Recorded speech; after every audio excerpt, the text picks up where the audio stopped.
ہیں according to their age کہ جنہوں نے یہ تکلیفیں جھیلی ہیں. بہر صورت ایک چیز میں کہہ کے مطلب جواب کو پورا کروں گا کہ خامنہئی صاحب کا جیسے ابھی جنرل صاحب نے بتایا کہ خامنہئی صاحب نے اپنے جو ان کے یعنی جو بعد میں آنے والے لوگ تھے پوری ٹیم انہوں نے پہلے سے اپوائنٹ کر رکھی تھی. لیکن میں تھوڑا سا ایران کی حکومت سے، ایران کا جو سسٹم آف سیکیورٹی اور انٹیلیجنس ہے اس سے میری ناراضگی بھی ہے، شکایت بھی ہے. جب آپ کو پتا ہے کہ آپ ہی کے ملک میں اسماعیل ہانیہ کو اس طرح سے انہوں نے مار دیا کہ کون سی کھڑکی سے جائے گا ان کا جو بھی ڈرون ہے کچھ ہے، بم کون سے اس سے جائے گا، یہ اس حد تک ایکسپرٹیز ان کو حاصل ہے. تو ان کو خامنہئی صاحب کو اس طرح کی فول پروف سیکیورٹی کیوں نہیں دی گئی؟ خیر کہنا بیکار ہے، اب تو چلا جاتا ہے، بعد میں لوگ ifs and buts ہوتی ہیں، لیکن دل میں خیال تو آتا ہے. تو اور کون سے ایسے لوگ ہیں بیچ میں؟ کیا IRGC میں کچھ لوگ ایسے ہیں؟ کیا کچھ لوگ کہیں ہیں کہ سب پورا ان کو پتا ہے کہ خامنہئی صاحب کہاں ہیں، ان کی بیٹی کہاں ہے، ان کے داماد کہاں ہیں، ان کے جو نواسی ہیں وہ سب کہاں ہیں؟ یہ بڑا دل کو دھکا دینے والی بات ہے. ٹھیک ہے، بہر صورت اس میں ڈیمورلائز ہونے کی ضرورت نہیں ہے. ایک خامنہئی مارا گیا، 9 کروڑ خامنہئی ابھی ایران میں موجود ہیں. جی ڈاکٹر ممتاز. بالکل، اور بہت سارے سوال ہیں. ہماری ایک بہن جڑی ہوئی ہے ڈاکٹر مسرور سغرا، میں ان کا ایک کمنٹ لے لیتا ہوں اور اس کے بعد پھر ہم لوگ گفتگو کریں گے کیونکہ وہ انتظار کر رہی ہیں. بہرحال وہ میں ابھی اسسٹنٹ پروفیسر ہیں بہار میں کالج میں، تو میں ان سے چاہوں گا کہ وہ اپنے جو بھی جذبات ہیں وہ پیش کر دیں، کیا کہنا چاہتی ہیں. جی مسرور سغرا صاحبہ. الرحیم رب اشرح لی صدری ویسر لی امری واحلل عقدۃ من لسانی یفقہوا قولی. انا للہ و انا الیہ راجعون. وہ چراغ جاں کبھی جس کی لو نہ کسی ہوا سے نگو ہوئی، تیری بے وفائی کے وسوسے سے چپ کے بجھا گئے. میں ڈاکٹر مسرور سغرا، ایک ذمہ دار شہری، ایک استاد اور JNU جیسی انقلابی یونیورسٹی سے فارغ التحصیل ہونے کی حیثیت سے اپنے فرائض منصبی کے تحت اس چینل کے حوالے سے تمام عالم اسلام، تمام عالم تشیع اور بالخصوص امام زمانہ جو اللہ تعالیٰ فرجہ شریف کی خدمت اقدس میں تسلیت و تعزیت پیش کرتی ہوں. اور میں یہ کہنا چاہوں گی کہ یقیناً رہبر معظم کی شہادت جو ہے وہ عالم اسلام کے لیے بہت بڑا خسارہ ہے، بہت بڑا سانحہ ہے. مگر ہمیں ناز ہے کہ ہمارا جو رہبر ہے، جو ہمارے رہبر معظم ہیں، وہ فرار ہیں، وہ کرار ہیں اور غیر فرار ہیں. آغا کا انداز مقاومت تاریخ اسلام میں تا قیام قیامت یاد رکھا جائے گا اور اسے سنہرے لفظوں میں لکھا جائے گا. میں یہ کہنا چاہوں گی کہ جس طرح سے آج سے 1400 سال پہلے کربلا کی سرزمین پہ روز عاشورہ 10 محرم کو امام حسین شہید ہوئے تھے اور باطل طاقتوں کے آگے انہوں نے سر نہیں جھکایا اور پرچم حق کو لہرایا تھا، اسی طرح سے اتنے 100 سال بعد آج پھر ایک حسینی نے ماہ رمضان کی 10 تاریخ کو اپنی قربانی پیش کرتے ہوئے باطل کے آگے سر نہیں جھکایا اور حق کا پرچم سر بلند کیا ہے. اور رہبر اعظم کی جو شہادت ہے وہ لوگ یہ نہ سمجھیں کہ ایرانی قیادت کو کمزور کر دے گی، بلکہ میں یہ سمجھتی ہوں کہ وہ اسے بہت مضبوط کرے گی، بہت تقویت فراہم کرے گی اور بہت استحکام عطا کرے گی. آج ملک کے گوشے گوشے میں دیکھ رہی ہوں کہ جو علماء کرام ہیں، جو مراجع کرام ہیں، وہ احتجاج کر رہے ہیں اور ظلم کے خلاف آواز بلند کر رہے ہیں. یقیناً یہ ان کے حسینی ہونے کی اور زندہ ہونے کی دلیل ہے. آپ یہ دیکھیں کہ باطل قوتیں یہ کبھی نہ سوچیں کہ انہوں نے ایک خمینی کو، ابھی ہمارے بھائی کہہ رہے تھے کہ انہوں نے ایک خمینی کو مارا ہے تو 9 کروڑ خمینی ابھی بھی زندہ ہیں اور ہر گلی، ہر موڑ، ہر شہر، ہر موضع، ہر مقام، ہر گام، ہر مقام سے جو ہے وہ خمینی کا حوصلہ رکھنے والے اور ارادہ رکھنے والے لوگ پیدا ہوں گے اور تا قیام قیامت پیدا ہوتے رہیں گی. باطل طاقتیں کبھی بھی ہم پر حکومت نہیں کر سکتی ہیں. اور میں یہ کہنا چاہوں گی کہ آج جو دور خود پرستی ہے، مفاد پرستی ہے، ایسے دور میں جب انسانی رشتے اور خونی رشتوں کا خون کر رہے ہیں، ایسے دور میں جو ہے وہ انسانی شعور کو بیدار کرتے ہوئے اور شیطانی وسوسوں میں بالاتر ہو کر جو جس طرح سے آیت اللہ امام خمینی نے وہ ظلم کے آگے اور ظالم قوموں کے آگے سیسا پلائی ہوئی دیوار کی طرح جس طرح وہ کھڑے رہے اور اپنی شہادت پیش کی، اس کو کبھی بھلایا نہیں جا سکتا اور تا قیام قیامت اسے یاد رکھا جائے گا. جو ہر نس میں، ہر خون میں، ہر رگ میں جو ہے وہ حسینی جو اصول ہے، جو حسینی مفاہیم ہیں، اس کو جو ہے وہ دوڑائے گا رگوں میں، اور لاکھوں خمینی پیدا ہوں گے۔ اور میں یہ کہنا چاہوں گی کہ جس طرح سے لوگ ظلم کا شکار ہوئے ہیں اور افراتفری کا ماحول ہے، تو لوگ جو علماء اور حفیظ کی صدائیں بلند ہو رہی ہیں ایران کی ہر گلی سے اور ہر مقام سے، لوگ پریشان ہیں، لوگ خدا کو یاد کر رہے ہیں۔ میں بھی اس پروگرام کے حوالے سے پروردگار عالم سے استغاثہ کرتی ہوں کہ پالنے والے اس دور قسم پرسی میں جہاں لوگ تجھے شدت سے یاد کر رہے ہیں، امام زمانہ کے ظہور میں تعجیل فرما، تاکہ یہ ظلم کا سلسلہ اور بربریت کا سلسلہ اور جاہلیت کا سلسلہ ختم ہو سکے۔ میں جی ممتاز بھائی،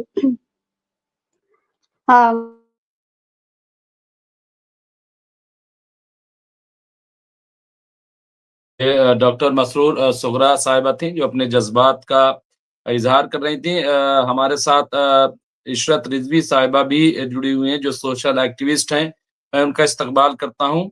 اور میں ابھی عشرت رضوی صاحب سے بات کروں گا۔ ایک بڑی خبر آ رہی ہے یہاں پہ، حسن رضوی صاحب نے بتایا ہے، انہوں نے کہا ہے کہ نتن یاہو کو جو پیغام خبریں بھیج رہا تھا اس کو اریسٹ کر لیا گیا ہے۔ یہ خبر ابھی آ رہی ہے کہ وہ اسے اریسٹ کر لیا گیا ہے۔ ایک اور خبر جو جیدیپ سنگھ مندرا صاحب دیا، ایرانی ہیکرز نے اعلان کیا ہے کہ وہ تیل اور گیس چھیتر میں اسرائیل کے سائبر بنیادی ڈھانچے پر حملہ کر رہے ہیں۔ تو یہاں پہ یہ دو بڑی اہم خبر آ رہی۔ تسلیم نیوز ایجنسی نے کہا کہ پراپت جانکاری کے انسار یو اے میں 6 وریش سینئر CIA آفیسر مارے گئے ہیں۔ تو اس کے علاوہ یہاں پہ فتح، حسن رضوی نے کہا فتح میزائل اسرائیل کے شیلٹر کو پھاڑتی ہوئی اندر جا کر پھٹ گئی ہیں، 20 لوگ مارے گئے ہیں۔ تو بار بار یہاں پہ، اور ابراہم لنکن بھی 4 جو ہے میزائلیں وہ اس پہ داغی گئی ہیں۔ ابھی پوری طرح سے تصویر نہیں آئی ہے۔ میں راشد رضوی صاحب، کیا اپڈیٹ ہے، کس طرح کے حالات دیکھ رہے ہیں؟ کیا لگ رہا ہے آپ کو کہ ایران اسٹینڈ کر گیا پوری طرح سے؟ کیونکہ وہ مستقل جو ہے کل سے آج تک لگاتار جواب دے رہا ہے اور اپنی لیڈرشپ کو بھی کہیں نہ کہیں اسٹینڈ کر رہا ہے۔ حالانکہ یہ لگ رہا تھا کہ جس طرح سے کلنگ کی گئی ہے، ٹارگٹ کلنگ لیڈرشپ کو، کہ ایران میں اب کون ہوگا، لیکن جس طرح سے جواب دے رہا ہے، جس طرح سے IRGC پھر مقابلے پہ پوری اسی طرح سے کھڑا ہوا ہے۔ اور ساتھ سب سے امپورٹنٹ بات یہ کہ جو ایران کی عوام ہے، راشد رضوی صاحب، ایران کی جو عوام ہے بے خوف ہو کر کے وہاں پہ اٹیک ہو رہے، تہران میں اٹیک ہو رہے، رہائش گاہیں جو ہیں وہاں پہ اٹیک ہو رہے ہیں، اس کے باوجود وہاں کے عوام اپنے لیڈر کے ساتھ، اپنے انقلاب کے ساتھ، ہم یہ کہیں گے کہ جو انقلاب اسلامی ایران وہاں پہ آیا تھا اس کے ساتھ جتنی مستعدی کے ساتھ کھڑے ہیں۔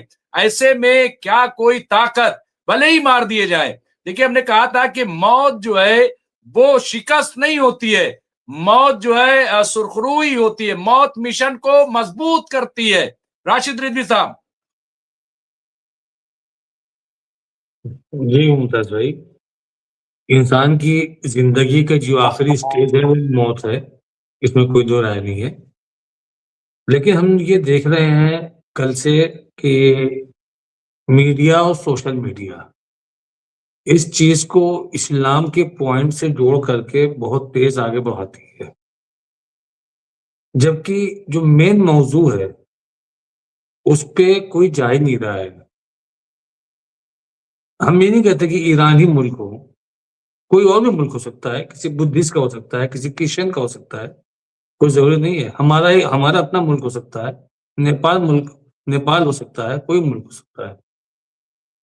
لیکن یہ آپ دیکھیے کہ ہم دور میں کس دور میں ہیں۔ ہم وہ 70 و 80 کے دشک میں چل رہے ہیں جب بہار اور UP میں مافیا راج چلتا تھا، کہ ایک آدمی جس کے پاس لٹھائت بھی ہوں، ہتھیار بھی ہوں، وہ جس کو جو چاہے اپنے اشارے پہ نچائے، جس کا چاہے کھیت قبضہ کر لے، جس کے چاہے باغات قبضہ کر لیں، کوئی رول نہیں، کوئی نیم نہیں، کوئی قانون نہیں، کوئی کانسٹیٹیوشن نہیں۔ ہم لوگوں کے ملک میں اپنے الگ الگ کانسٹیٹیوشنز ہیں سب کے۔ اسی طریقے سے پوری دنیا کا نظام UN کے ہاتھ میں ہے، اس کا بھی ایک کانسٹیٹیوشن ہے۔ اگر وہ کانسٹیٹیوشن نہیں ہوتا تو وار کرمنل کیسے گھوشت ہو جاتا نیتنیاہو؟ کورٹ کس بیس پہ اس کو سزا سناتی؟ تو ممتاز بھائی، آج کی ڈیٹ میں جو حالات چل رہے ہیں اس کے اوپر پوری دنیا کو کھل کے بولنا چاہیے تھا، امریکہ کے خلاف کھل کے آنا چاہیے تھا، جو ایسا نظر نہیں آیا۔ اور کل تک جو ہم لوگ بات کرتے تھے، کل تک جو پڑوسی دکھ رہے تھے کہ یہ ساتھ میں ہیں، جو پڑوسی دکھ رہے تھے کہ یہ ایران کے ساتھ میں ہیں، انہوں نے ہی ساری غداریاں کی ہیں۔ وہی تو اتارو تھے، بس کسی طرح حملہ کرو، ختم کرو۔ تو اپنی رسد بڑھانا، اپنی سیونگ بڑھانا، اپنا ورچسو بڑھانا، اس کے لیے آپ کسی بھی ملک میں جا کر کے اس کے ہیڈ آف دی انسٹیٹیوشن کو اٹھا لاؤ گے، اپنے آپ مقدمہ کرو گے اس کا، یا کسی کے ملک میں گھس کے جا کے مار دو گے، یا اس کے سائنٹسٹ کو گھس کے مار دو گے۔ کیا ہے یہ؟ دنیا خاموش ہے، ایک ایک کر کے کئی ملک ہو گئے، دنیا خاموش ہے، کہہ رہی ان کا مسئلہ ہے، ہم سے کیا مطلب ہے؟ تو نمبر تو سب کا آئے گا، ایسا نہیں نمبر نہیں آئے گا، نمبر تو سب کا آئے گا۔ یہ جو آج بیٹھ کے مسکرا رہے ہیں، ایسا نہیں کل ان کا نمبر نہیں آئے گا۔ وہ الگ بات ہے کہ بے شرمی اتنی ہے کہ منہ پہ گالی بک دے گا تو بھی تم ہی کرتے رہو گے، کیونکہ تمہارے اندر غیرت نہیں رہے گی، تمہاری خود مختاری ختم ہو چکی ہے، تمہاری چیزوں پر سیلف کنٹرول نہیں ہے، دوسرا کنٹرول کر رہا ہے۔ ہم ہمارے گھر میں ہیں تو یہ ہم ڈیسائیڈ کریں گے کہ کھانا کیا بنے گا، ہم کیا کھائیں گے اور کتنا کھائیں گے، ہم کپڑا کون سا پہنیں گے۔ یہ کسی باہری آدمی کو اختیار نہیں ہے ڈیسائیڈ کرنے کا کہ ہم کو کیا کرنا ہے۔ تو یہ جو دادا گیری امریکہ کی ہے، اس کے اوپر کوئی بات نہیں کرتا۔ کھل کے بولنا چاہیے، اس پہ کھل کے آنا چاہیے۔ اب اسرائیل کو سیف ہینڈ دینے کے لیے تم نے وہاں پر حملہ کر دیا، تم کہتے ہو ہم بات کریں گے، اگر ڈیل نہیں ہوئی تو ایسا ہو جائے گا، ڈیل نہیں ہوئی تو ویسا ہو جائے گا، دھمکیاں دے رہے ہو۔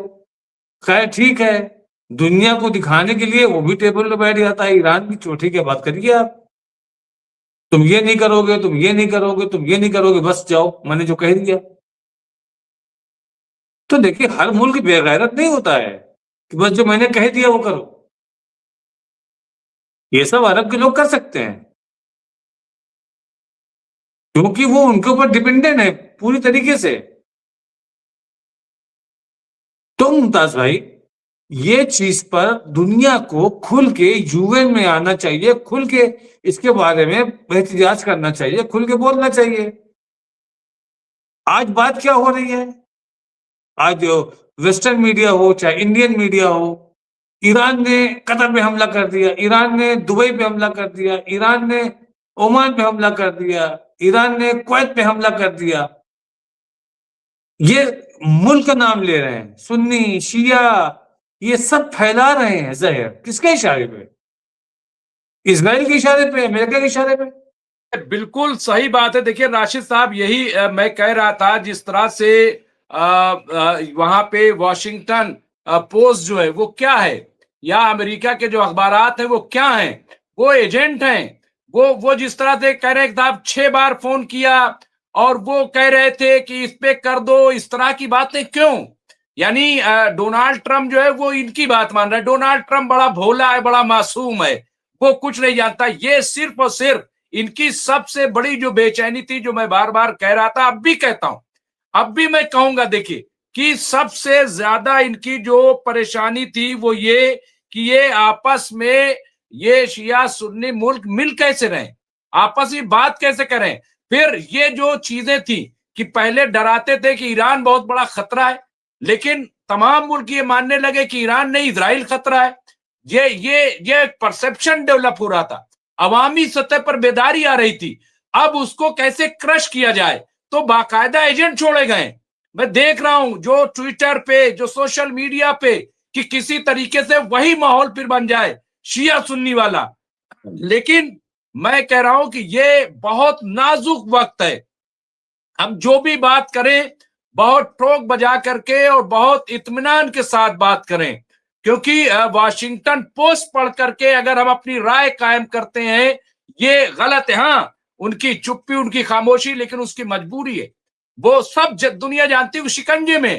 وہ جانتے ہیں کہ جب خامنائی صاحب کو اتنی سیکیورٹی, اتنا سب کچھ کے باوجود مار سکتے ہیں تو ان کو کیا ہے, ان کو تو کبھی بھی کسی کو بھی مار سکتے ہیں. تو یہ صحیح ہے کیونکہ ایران لڑ رہا ہے.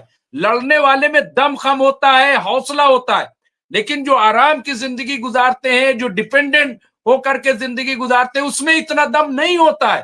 یہ بار بار میں بات کر رہا ہوں. اور ایران ان لوگوں کو یہی حوصلہ دے رہا تھا, یہی سبق خامنائی صاحب دے رہے تھے, ان کو بار بار بیدار کر رہے تھے کہ اٹھو اٹھو, ہم خطرہ نہیں ہے, ہم تمہارے پیچھے چلنے کے لیے.